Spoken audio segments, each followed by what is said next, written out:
땅에 오셔서 사역하시는 그 내용 가운데 상당히 파격적인 그런 부분이 있었습니다.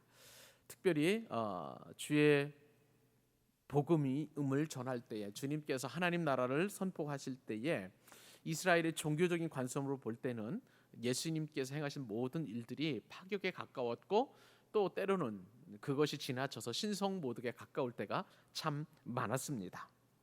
뭐 예를 들면 이런 것이었죠. 우리가 눈이 살펴보았습니다마는 예수님과 그리고 그의 제자들이 안식일에 병자를 고치시고, 또 그 시장길을 이기기 위해서 밀 이삭을 잘라 먹는 것을 우리가 한번 예로 들어볼 수 있을 것입니다. 또 당시에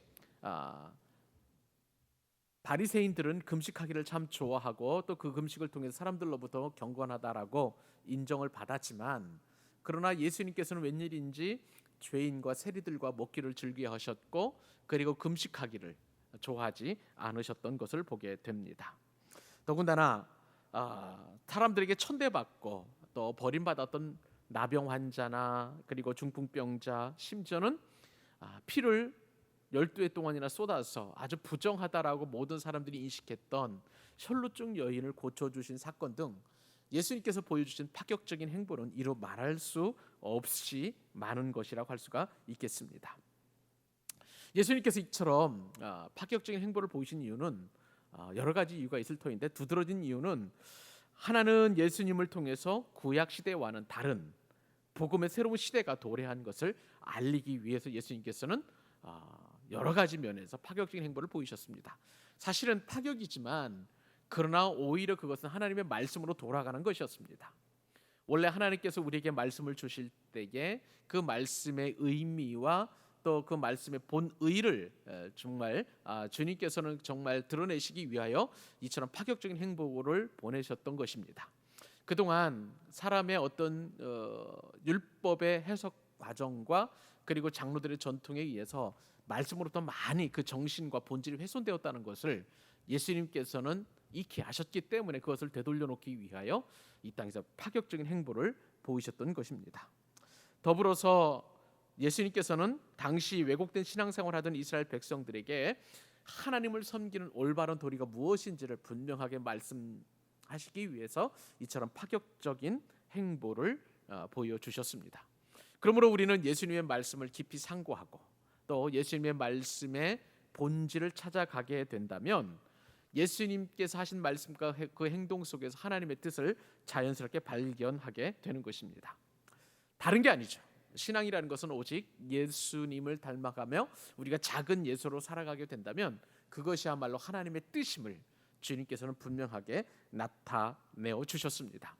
특별히 오늘 이 장로들의 전통 속에서 가리워진 그 하나님의 뜻을 주님께서는 이제 구분기를 올곧게 펴시려는 그러한 말씀을 이스라엘 백성들에게, 특별히 말씀을 가르치는 바리새인들과 서기관들에게 하시는 것을 보게 되면서 우리 역시도 그러한 예수님의 행보에 맞춰서 예수님께서 말씀하신 그 의미를 깊이 되새기고, 그러면서 동시에 우리가 하나님의 뜻을 깨달아가는 저와 여러분이 되어야 될 줄로 믿습니다.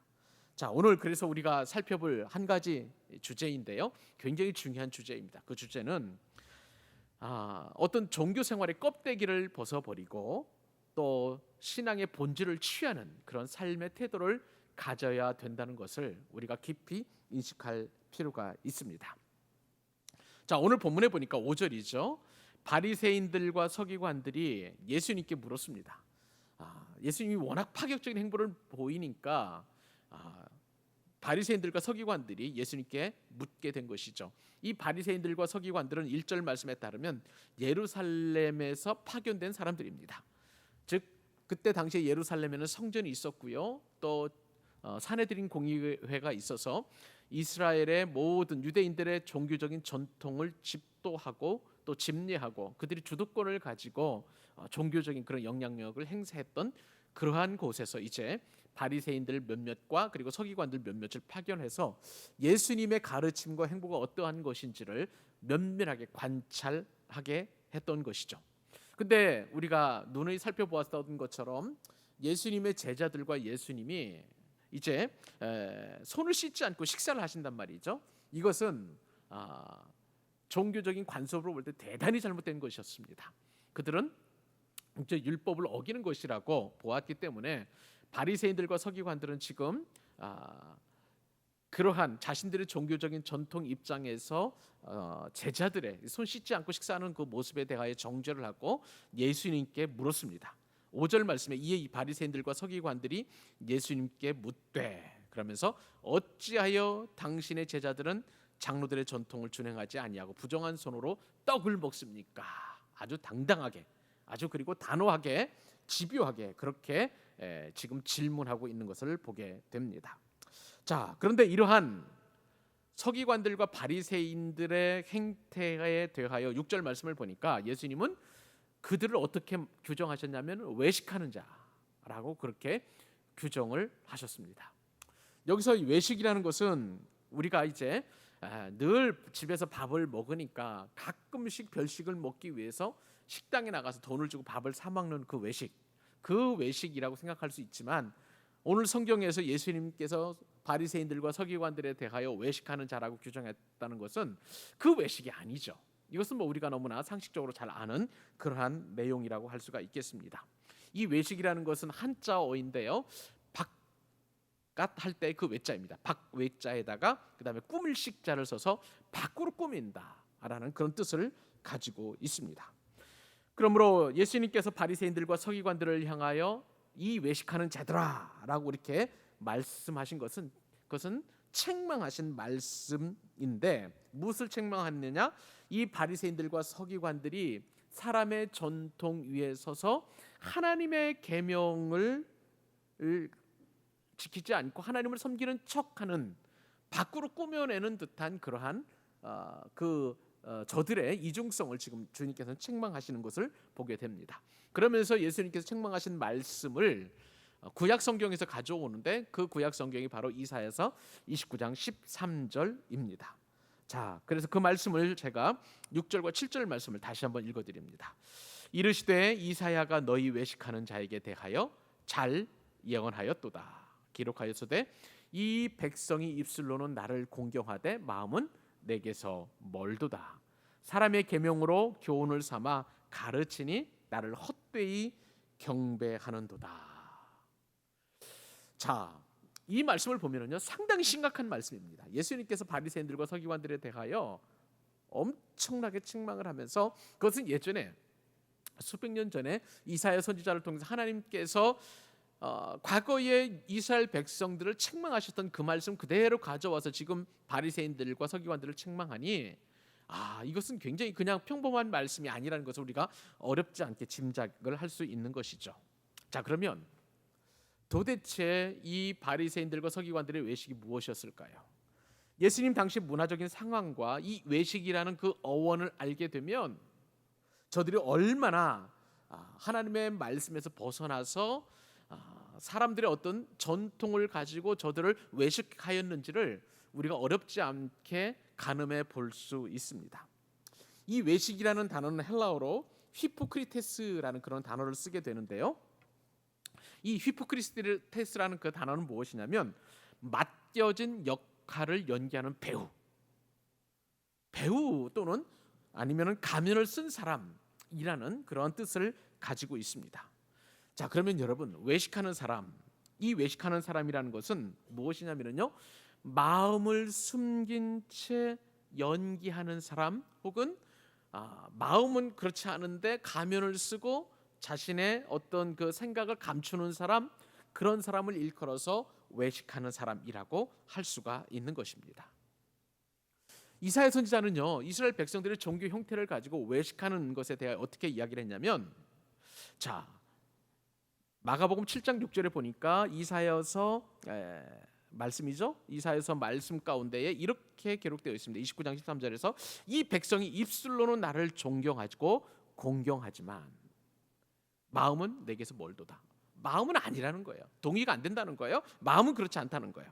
그러면서 동시에 이것을 해석을 해냈는데 사람의 계명으로 교훈을 삼아 가르치니 나를 헛되이 경배하는 도다. 자, 이게 무슨 말입니까? 이사야 선지자가 얘기했죠.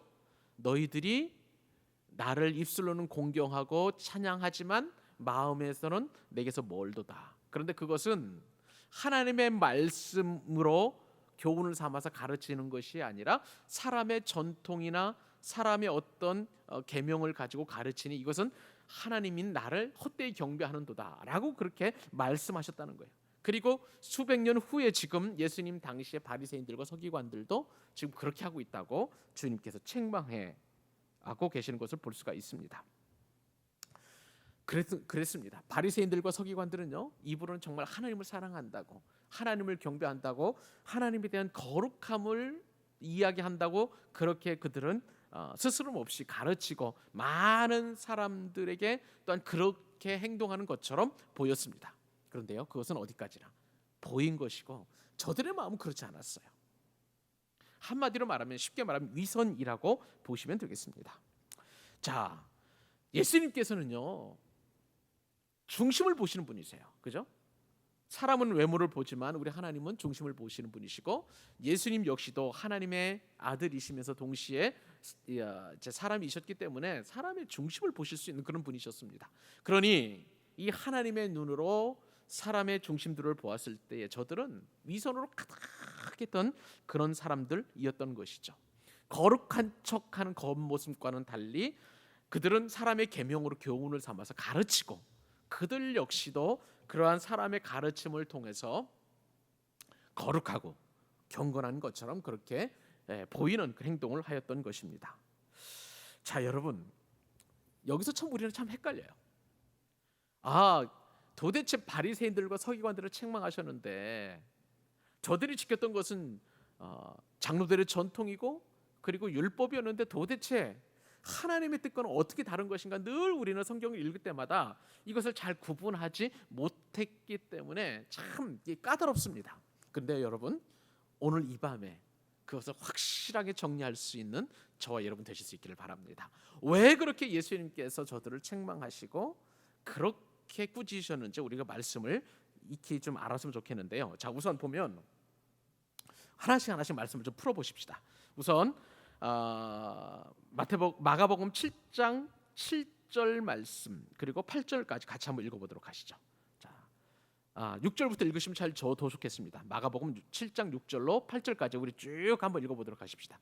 자, 6절부터 읽습니다. 시작. 이르시되 이사야가 너희 외식하는 자에게 대하여 잘 예언하였도다. 기록하였으되 이 백성이 입술로는 나를 공경하되 마음은 내게서 멀도다. 사람의 계명으로 교훈을 삼아 가르치니 나를 헛되이 경배하는도다 하였느니라. 자, 8절 강조해서 너희가 하나님의 계명은 버리고 사람의 전통을 지키느니라. 결론은요, 다른 게 아니었어요. 하나님의 계명, 하나님의 말씀은 버리고 사람의 계명이라고 할 수 있는 장로들의 전통을 지켰다는 것이 예수님께서 보시는 이러한 통찰이었던 것입니다. 자, 여러분, 오늘 본문에서 예수님께서 바리새인들과 서기관들이 지켰다는 사람의 전통 혹은 장로들의 전통이라는 것은 도대체 무엇일까요? 우선 오늘 본문에서 보는 것은요, 정결 예식이었어요. 이따가 이제 장로들의 전통이나 사람들의 전통을 제가 더 구체적으로 말씀을 드리겠습니다만은, 본문과 연관지어서 우리가 볼 때에 사실은 이것은 정결 예식 가운데 있었습니다. 정결 예식이라는 게 뭐예요? 사람이 식사를 할 때 손을 씻고 밥을 먹으라는 거예요. 이게 정결 예식이었는데, 오늘 우리가 읽었던 것처럼 마가복음 7장 1절과 2절 말씀을 보니까 예수님의 제자들은 손을 안 씻고 밥을 먹는단 말이에요. 여러분, 손을 씻고 안 씻고가 그렇게 뭐가 그렇게 중요하겠습니까마는, 그런데 유대인들 입장에서 보면은 반드시 손을 씻어야만 하였던 것입니다. 자, 우선 그런 정도로만 우리가 인식을 하고, 이 장로들의 전통이라고 할 때에 이 장로는요, 교회에서 말하는 집사님, 권사님, 장로님 할 때 그 장로님이 아니라, 장로들을 성경에서, 신약 성경에서 특별히 예수님이나 혹은 복음서에 나오는 이 장로들의 전통이라고 할 때 이 장로들이라는 것은 조상이라고 보시면 되겠습니다. 그러니까 장로들의 전통을 지키는도다, 사람의 전통을 지키는도다, 그것은 조상들이 지켰던 전통이었다라고 그렇게 우리가 보아도 무방하다는 것이죠. 근데 이 장로들의 전통, 특별히 이 정결 예식과 관련돼서 밥을 먹을 때 손을 씻는 그 예식과 관련되어서 어떻게 보면은요, 이 장로들의 전통도 모든 사람들이 다 지킨 것은 아닌 것 같아요. 그들은 지켜야 된다라고 바리새인들과 서기관들은 누누이 얘기를 하지만 성경 여러 가지 사건을 보면은 그렇지 않을 때가 많았다는 것이죠. 여러분 잘 보십시오. 우선 예수님께서 그 광야에서 장정들만 5천 명을 모아 놓으시고 이제 오병이어의 기적을 일으키셨잖아요. 그죠? 우리가 그거는 너무나 잘 알고 있습니다. 우리가 예전에 이제 수요 예배 때에 이 오병이어의 기적을 통해서 우리가 하나님 주신 은혜를 깨닫고 많은 은혜를 받았는데, 근데 여러분 만약에 이 장로들의 전통에 따르면 남자들만 5천 명이라고 그랬어요. 그러면 그 들려가에서 광야에서 식사를 했던 5천 명의 사람들은 다 손을 씻고 오병이어를 먹어야 되는 거예요. 맞죠? 정결 예식에 따르면. 근데 성경에 따르면 그러한 내용이 사복음서 오병이어 사건은 너무나 중요하기 때문에 성경 사복음서에 다 기록되어 있습니다만은 그 어떤 성경을 보더라도 이 5천 명이나 되는 장정들이 정결 예식에 입각해서 손을 씻고 밥을 먹었다는 기록이 없는 거예요. 그러니까 어떤 데는 되고 어떤 데는 안 되는 아주 뭐라 그럴까요? 조금 희한한 그런 어떤 전통이라고 할 수가 있었던 것입니다. 자, 그러면 손을 씻고 안 씻고가 사람들의 전통에서는 굉장히 중요했지만 예수님께서는 그닥 그것을 중요하게 여기지 않았다는 거 우리가 어느 정도 짐작을 할 수가 있는 것이죠. 자, 그러면 왜 사람들의 입장에서 보면 이처럼 손을 씻고 밥을 먹는 것이 참 중요했을까? 사람들의 입장에서 우리가 한번 생각을 해보도록 하겠습니다. 예수님 당시까지요, 율법학자들은 율법을 철저하게 지키기 위해서 아주 수세기 동안 많은 세칙들을 만들어냈고 그리고 규정을 만들어 왔습니다. 여러분, 우리 대한민국의 헌법이 있잖아요. 헌법 조항만 가지고 있는 것이 아니라 그 헌법을 구체적으로 지키기 위해서 세칙이라는 것을 만들어요. 그죠? 그렇게 만듭니다. 우리 교회도 정관이 있어요. 큰 틀 안에서 어떠한 이제 우리 교우들의 함의가 모아져서 이렇게 하기로 결정하면 그것을 구체적으로 어떻게 하기를 위해서 이제 세칙들을 만들어냅니다. 아주 부분적인 아주 뭐 이렇게 구체적으로 시킬 수 있는 그런 세칙들을 만들어내지요. 이것이 바로 그 세칙들이 바로 장로들의 전통이라고 할 수가 있습니다. 예수님 당시 훨씬 이전부터 수세기 동안 만들어오고 구전으로 전해졌어요. 그리고 또 이 예수님 이후에도 계속해서 그 세칙들이 만들어져서 이제 구전으로 전해서 나중에는 이제 성문화되는데, 이것이 혹시 여러분 들어보셨는지 모르겠습니다만은 이 문서화된 것이 3세기 정도에 약 예수님 이후에 300년 이후에 만들어진 미신화라는 그러한 성문법이 됩니다. 그런데요, 여기서 미신화에서만 그치는 것이 아니라 나중에는 이제 그것이 탈무드로 이제 바뀌게 되는데, 이 구전 율법이 미신화에서는 분량이 어느 정도 되냐면 대략 한 63개 정도의 논문이 들어가 있고 그리고 분량이 대략 한 800페이지 정도 되는 장대한 분량이죠. 엄청나게 두꺼운 그러한 책이 되었습니다. 근데 이 미신화를 더 세분화해서 만들어 놓은 이 탈무드는 800페이지 정도가 아니라 12,000페이지나 되는 거예요. 이것이 율법으로 아주 세칙되어 있는 거예요. 그러니 얼마나 구체적인지 그것이 우리가 좀 나름대로 좀 뭐라 그럴까요? 세칙이 많으면 많을수록 사람들에게 있어서 그 세칙을 볼 때 그것은 굉장히 기쁨으로 그 세칙을 지키는 것이 아니라 부담이 되는, 그리고 심지어는 어떻게 보면 지킬 수도 없는 그러한 장로들의 전통이 될 수 있다는 것입니다. 이 미신화나 혹은 탈무드에서 굉장히 중요하게 여기는 것이 두 가지 그 예식이 있는데, 하나는 말씀을 드린 대로 정결 예식하고 하나는 안식일법이었습니다. 자, 우선 정결 예식이라는 것은 내가 부정한 것을 깨끗하게 하는 것을 이제 정결 예식이라고 하는데요, 그죠? 근데 이 정결 예식에는 씻는 것이 굉장히 중요했어요. 이미 이제 정결 예식에는 내가 부정하다라는 것을 먼저 암시를 하고 이제 씻는 그런 뭐라 그럴까요? 세칙이라고 할 수가 있는데, 그러면 우선 이제 이 미신화나 아니면 탈무드에서 부정하다고 하는 것은 무엇일까? 성경에서는 부정한 것에 대하여 레위기나 뭐 이런 율법에 대해서 간단하게만 하는데, 이것이 이제 계속 장로들의 전통에 의해서 미신화나 탈무드로 엄청나게 확대되었다고 여러분께 말씀을 드렸습니다. 자, 우선 성경에서 말하는 부정은 뭐냐면은 피를 만지는 것은 부정한 것이었습니다. 자, 부정하다는 것은 더럽다는 거예요. 정하다는 것은 깨끗하다는 것입니다. 즉 피와 연관이 되면 다 더러워지고 부정해지는 거예요. 여러분, 우리가 예수님의 그 이제 회당장 야이로의 딸을 살리러 가시던 그 예수님을 뒤에서 옷깃이라도 살짝 만진 여인이 있었습니다. 누구였던가요? 12해 동안 혈루증 앓았던 여인이었어요. 왜냐하면 이 12해 동안 혈루증 앓는 여인은요, 율법적으로 볼 때 이 장로들의 전통에 따르면은 자신은 피를 흘려서 부정한 사람이 되었기 때문에 이 더러운 몸으로 저 유대인, 항상 정결케 하고 깨끗하게 여겨지는 저 유대인들의 옷이라든지 몸을 접촉한다든지 하면 모든 것들은 유대인 자체가 다 부정해지기 때문에 여인은 예수님 앞으로 나아가서 나를 고쳐달라고 얘기할 수가 없는 거예요. 말도 붙일 수 없었었고, 그리고 몸도 손에 댈 수 없었던 거예요. 그렇기 때문에 예수님의 옷가에라도 옷깃이라도, 이제 솔기라고 보통 지난번에 얘기를 했죠. 이 옷소매에 있는 작은 게, 유대인들은 끈 같은 게 있었었는데 그것을 살짝 잡은 거예요. 그러한 형태, 그것을 보면서 피가 흘리는 것은, 피와 연관된 것은 다 부정하다라고 보는 유대인들의 관습을 볼 수 있습니다. 예수님께서 말씀하신 비유 가운데 선한 사마리아의 비유는 누구나 우리가 잘 알고 있죠. 그 선한 사마리아인 비유 가운데에 어떤 사람이 길을 가다가 강도를 만나가지고 엄청나게 두들겨 맞았어요. 그래서 피를 흘리고 거진 죽게 되었을 때에 그 사람을 보고 제사장은 그냥 지나갔습니다. 그렇죠? 왜 그랬을까요? 피와 연관되어서 그 피 묻은 사람을 그 제사장이 만지게 되면 제사장 어떻습니까? 부정하게 되는 사람이 되기 때문에 그래요.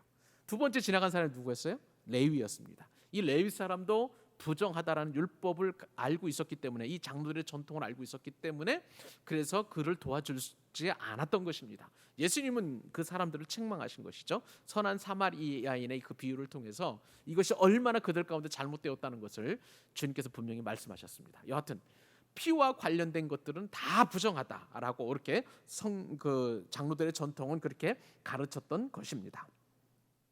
두 번째 부정한 것은요, 사람이든 짐승이든 죽은 것은 다 부정했습니다. 부정한 짐승과 접촉하는 것도 더러워졌다라고 그렇게 장로들은 가르쳤고요. 또 여하튼 모든 더러운 죽은 것과 관련된 것들은 다 연관된 것들은 다 부정하다라고 여겼습니다.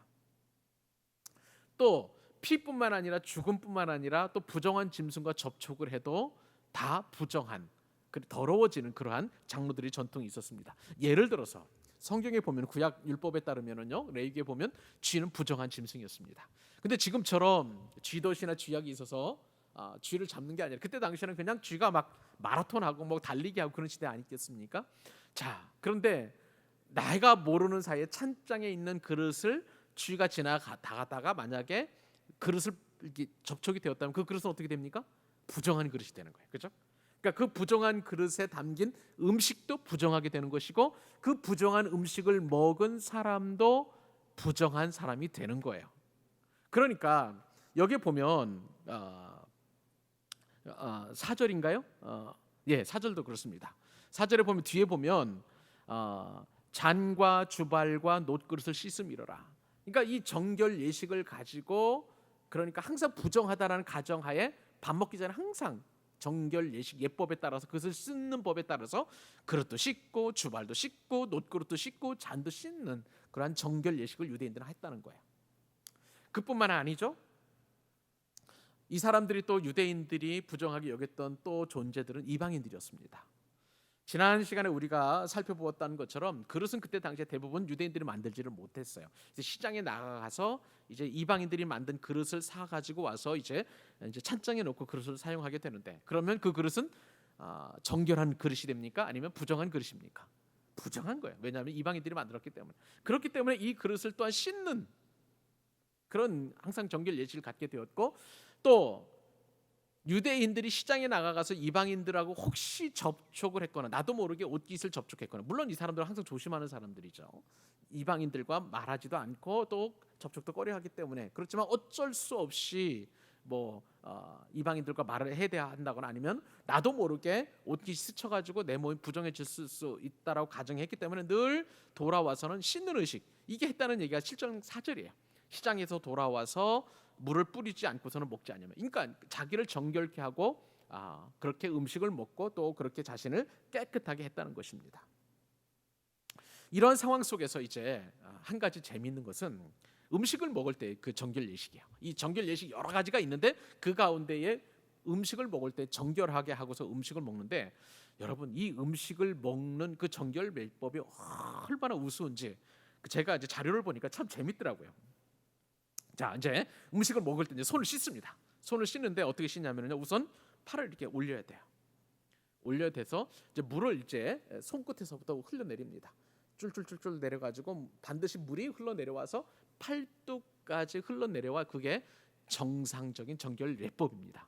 그런데요, 더 황당하고 더 웃긴 것은 뭐냐면은 그 정결 예법을 하게 하는 그 물의 양은 우리처럼 수두를 틀어가지고 물을 콸콸콸 흘러나오게 해서 비누칠해가지고 이렇게 깨끗하게 해서 이렇게 닦는 게 아니고, 계란 껍질의 반 정도의 물을 담아가지고 물을 흘리는 거예요. 그리고 그 물이 끝까지 잘 내려와서 데워요. 여러분 이게 도대체 위상하고 무슨 상관이 있으며, 과연 이렇게 해가지고 내가 과연 정결해진다라는 그런 어떤 규정이 있나요? 아무리 생각해도, 상식적으로 생각을 해도 이것은 정결과는 거리가 먼, 그러니까 우리가 깊이 알아야 될 것은 장로들의 전통이라는 것은 하나님의 말씀과는 상관없이 그 정결 예법이라는 그 미명 아래 그것을 구체적으로 어떻게 정결케 해야 하는지에 대한 구체적인 세칙으로 만들어내는데, 그것이 바로 계란 껍질, 계란의 반 정도의 물을 가지고 씻어낸다는 거, 상징적인 의미잖아요. 주님은 바로 이러한 형식적인 것을 보았던 거예요. 주님께서 그렇기 때문에 계속해서 서기관들과 바리새인들에 대하여 너희들은 외식하는 자다, 외식이라는 것이 가면을 썼다는 거예요. 밖으로 이렇게 표현했다는 그런 뜻이라고 아까 말씀을 드렸습니다. 밖으로 꾸몄다는 그런 말씀을 드렸는데요. 그러니까 이러한 형식적인 부분에 대하여 계속 그것을 강조하고, 자기들도 지키지 못할 그러한 장로들의 전통을 말씀을 가르친답시고 또 하나님의 율법을 가르친답시고, 그들은 그냥 계속해서 유대 백성들을 종교적인 덫으로 계속해서 씌우고, 그리고 그렇게 자꾸 사람들을 몰아가는 그러한 상황이 있었던 것이죠. 나중에 보면 사도 바울은요, 그러한 바리새인들에 대해 몽학 선생이라고 그랬어요. 몽학 선생. 자기도 알지도 못하면서 사람들을 이끌고 가르치고 가는 사람, 그 몽학 선생이라고 사도 바울은 이야기했던 것을 보게 됩니다. 여러분, 예수님께서는요 바로 이러한 부분을 책망하시는 거예요. 근데 참 희한한 것은, 지금 희한한 것은 바리새인들과 서기관들의 입장에서 보면 그 전통에서 지금 예수님의 제자들이 씻지 않고 밥을 먹는 것을 보니까 이것은 너무 기가 막힌 거예요. 그러니까 지금 왜 어찌하여 당신과 당신의 제자들은 손을 씻지 않고 밥을 먹습니까? 그렇게 지금 따지고 있는 것을 보게 됩니다. 얼마나 어리석은 일인지요. 사랑하는 여러분, 예수님께서 이 땅에서 오신 것은 이처럼 복음과는 상관없이, 말씀과는 상관없는 장로들의 전통을 깨시기 위한 그러한 일을 위해서 주님께서 이 땅에 오신 거예요. 우리에게 참 자유를 주시기 위해서요. 그러면 예수님께서 이처럼 말씀하시면, 예수님의 돌아가시거나 혹은 부활 승천하신 이후에 이러한 장로들의 전통은 교회에서 사라져야만 하는 것이 마땅했었습니다. 그런데요, 기독교 역사를 보면 여전히 이러한 장로들의 전통은 계속해서 계승되고 있는 것을 보게 됩니다. 교회가 이제 초대교회를 지나가서 이제 로마의 콘스탄틴 대자가 이제 기독교를 국교로 삼았습니다. 근데 그때부터 이제 기독교의 암흑 시대, 중세 시대의 암흑 시대가 이제 열리게 되는데, 무려 중세 시대에 찬 대략 한 1000년, 1200년 정도의 그 중세 시대에 얼마만큼 이 장로들의 전통이 계승되었냐면 이루 말할 수 없는 그런 전통이 있었습니다. 그 가운데 하나가 이제 1592년에 이제 마틴 루터가 종교 개혁을 하잖아요. 근데 종교 개혁을 하기 이전에 마틴 루터가 초대 사제가 되어서 이제 그 성찬식을 집례하는 그런 일이 있었다고 합니다. 여러분, 사제가 되어서 첫 성찬식을 집례하는 그 마틴 루터의 입장에서 보면은 얼마나 떨리겠어요. 참 뭐라 그럴까요? 아마 제 생각에는 밤새 잠을 못 잤을 것입니다. 내가 과연 잘할 수 있을까? 이 성찬식이 가톨릭에서 너무나 중요하니까, 로마 가톨릭에서 너무나 중요한 거니까. 그러면서 아마 이제 막 나름대로 준비도 하고 어떻게 할까 뭐 멘트는 어떻게 할까 뭐 이런 생각들을 많이 했었을 거예요. 자, 그래서 드디어 다음 날 이제 성찬식을 하게 되었는데, 근데 너무 신중하게 너무 조심스럽게 성찬식을 집례하다 보니까 어떤 실수를 저지르게 되었냐면 포도주를 땅에 쏟아버리는, 실수해서 땅을 이렇게 부어버리는 그런 일이 일어나게 된 거예요. 여러분, 이건 있을 수 없는 일입니다. 왜 그러냐면요, 로마 카톨릭의 이 성찬은 화채설이라는 것을 그들이 교리를 가지고 있습니다. 화채설은 뭐냐면은 포도주와 떡이 성찬에 이제 그 뭐라 그럴까 시작이 되게 되면 이것은 화채가 되는 거예요. 예수님의 몸이 되는 것이고 예수님의 피가 되는 거예요. 자, 그러면 이 화채설 교리에 따르면 마틴 루터는 지금 어떻게 된 거예요? 예수님의 피를 땅에 쏟아부은 거예요. 마틴 루터는 기겁을 한 거예요. 그래가지고 그 거룩한 보혈, 예수님의 보혈인 이 포도주를 엎드려가지고 그 포도주를 다 핥았습니다. 그런데도요, 마틴 루터의 마음에는 죄책감이 사라지질 않았어요. 내가 주님의 보혈을 땅에 쏟아부은 엄청난 죄가 마틴 루터를 꽉 누르는, 죄로 마음을 눌러버리는 엄청난 그러한 고통을 겪게 되었던 것입니다. 마틴 루터는 이 죄를 사함받기 위해서 얼마나 크게 고행을 했는지 몰라. 이 무거운 죄의 짐을 내려놓기 위해서는, 이 하나님 앞에 그 죄를 용서받기 위해서 그가 안 했던 것이 없어요. 사죄의 기도도 올려드리기도 하고, 심지어는 고행을 했는데요, 그 성당에 올라가는 계단을 무릎만을 사용해서 올라가는 그런 고행을 하면서 자기의 죄가 사함 받으려고 그렇게 노력을 했다는 거예요. 여러분, 그런다고 죄의 짐이 내려지겠습니까? 우리 기독교는 화채설을 믿지 않아요. 그것은 뭐 카톨릭에서만 하는 것이죠. 그래서 어느 날 이 마틴 루터가 로마서 말씀을 읽는 가운데 은혜를 경험하게 되었죠. 오직 의인은 믿음으로 말미암아 살리라. 믿음이 중요하다는 거예요. 형식적인 이러한 장로들의 전통이나 그러한 어떤 교리적인 가르침이 아니라는 것입니다. 그래서 종교 개혁의 시발점이 바로 이런 부분에서 시작이 되었다는 것을 알게 됩니다. 사랑하는 여러분, 신앙은 형식이나 행위보다도 믿음이 더 중요한 것입니다. 그 믿음이 뭡니까? 하나님의 말씀을 믿는 믿음인 거예요. 말씀은 우리에게 있어서 생명이고, 말씀은 우리에게 있어서 능력일 뿐만 아니라 말씀 그 자체가 예수 그리스도이시고 예수 그리스도가 하나님이시기 때문에 말씀은 곧 하나님이세요. 요한복음 1장 말씀에 따르면 말씀이 곧 하나님이시라고 분명히 성경에 이렇게 기록되어 있습니다. 그러므로 우리는 말씀에 순종하고 그 말씀이신 하나님의 권위에 순종하는 것이지 어떤 주어진 전통이나 형식에 순종하는 것은 아니라는 거예요. 이것이 바로 참된 신앙인 줄로 믿습니다. 예수님께서 이 땅에 오셔서 우리에게 가르쳐 주신 것이 바로 그거예요. 진리가 너희를 자유케 하리라. 진리이신 말씀, 그 말씀이신 예수님이 너희를 자유케 하리라. 분명히 우리에게 말씀해 주신 거예요. 그렇기 때문에 예수님께서는 장로들의 전통을 따랐던 바리새인들과 서기관들을 책망하실 수밖에 없었던 것입니다. 여러분, 형식에 맞추기 위해서 내용을 재단하고 변질시키고 왜곡시키는 것은 본말에 전도된 것이라고 할 수가 있어요. 이 바리새인들과 서기관들의 모습이 지금 그렇게 된 것입니다.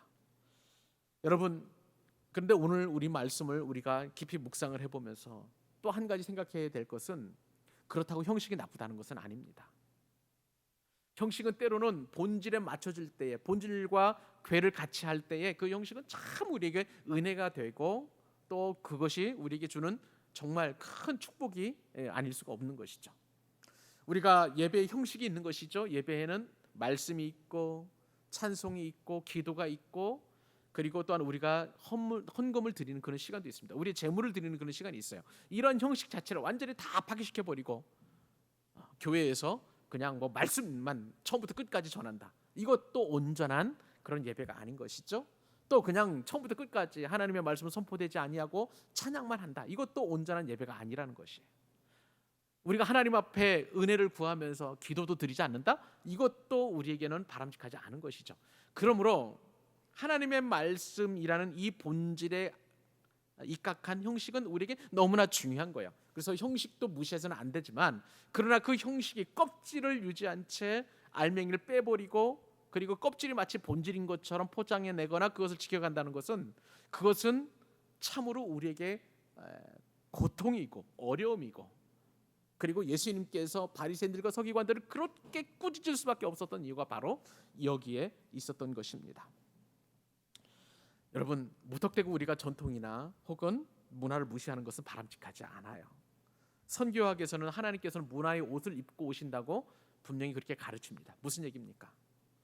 우리가 교회 신앙생활하는 그러한 어떤 문화와 다른 나라, 예를 들어서 남미나 아프리카에서 믿는 그런 교회 문화하고는 많이 달라요. 제가 예전에 카자흐스탄이라는 나라에 취재를 갔던 적이 있었는데요.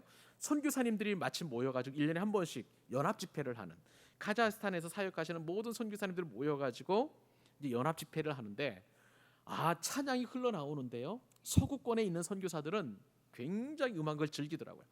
음악의 전주가 딱 나오자마자 무대 앞으로 딱 나가가지고 막 춤을 추는 거예요. 그냥 다윗처럼 춤을 추는 거예요. 근데 한국 사람들은 그게 안 돼요.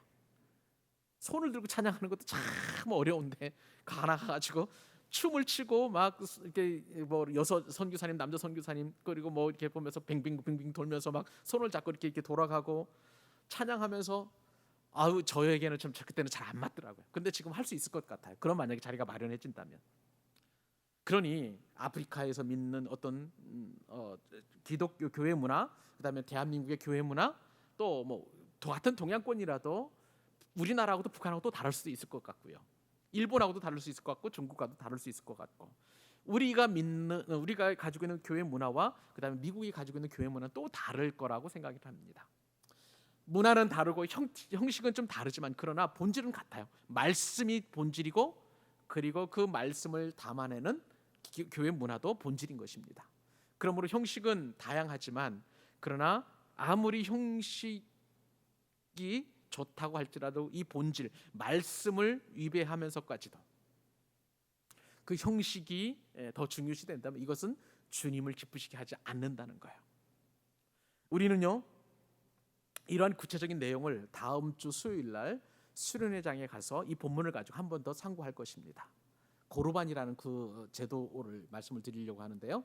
그때 당시에 우리 교회는 참 감사한 것은 오랫동안, 예를 들어서 우리 교회가 만약에 40년, 50년 혹은 100년 정도 전통을 가지고 있다면 나도 모르게 그냥 딱딱한 견고한 껍질과도 같은 신앙의 형태가 있을 수 있다고 저는 생각합니다. 그러나 우리는 굉장히 유연해요. 손을 들고 찬양하는 것도 괜찮고, 우리가 연합 집회 할 때 혹은 새벽 기도할 때 막 큰 소리로 우리가 기도해도 누가 뭐라 하는 사람 없고, 할렐루야. 그다음에 또 우리가 뭐라 그럴까요? 우리가 밥을 먹으면서 어떤 격식 차리는 것도 아니고, 우리 안에서는 얼마든지 유연하고 자연스럽게 우리가 교회를 문화를 만들어 갈 수 있는 아름다운 특권이 우리 가운데 주어진 거예요. 그런 면에서 우리 교회는 복 있는 교회인 줄로 믿습니다. 여러분들에게 그러한 아름다움을 주고 싶고요, 그러한 유연성을 주고 싶습니다. 사랑하는 여러분, 예수님은요 지금 바리새인들과 서기관들을 혹독하게 책망하시고 저들을 독사의 자식이라고 그렇게 규정하실 정도로 주님께서는 저들에 대하여 분노하고 계시는 것을 보게 됩니다. 우리는 이러한 바리새인들과 서기관들의 전통, 이 장로들의 전통, 사람의 전통, 이것을 내려놓고 우리의 본질인 말씀에 집착하고 말씀에 주목하고 우리의 신앙생활의 본질은 말씀을 붙잡아야 될 줄로 믿습니다. 이것이 알맹이에요. 그래서 오늘 제목이 바로 껍질을 버리고 알맹이를 취하자라는 것입니다. 저와 여러분에게 그런 은혜가 있었으면 좋겠어요. 그런 우리 교회는 그렇게 계속 유연한 그런 교회가 될 수 있기를 바랍니다. 그런 삶 속에서 저와 여러분이 행복을 느끼고 주님을 더 깊이 만난다면 그것은 주님께서 이 땅에 우리 교회를 세워주신 이유가 될 줄로 믿습니다. 그 은혜를 덧입어서 우리가 더 은혜를 사모하면서 믿음으로 나아가는 저와 여러분 되실 수 있기를 바랍니다.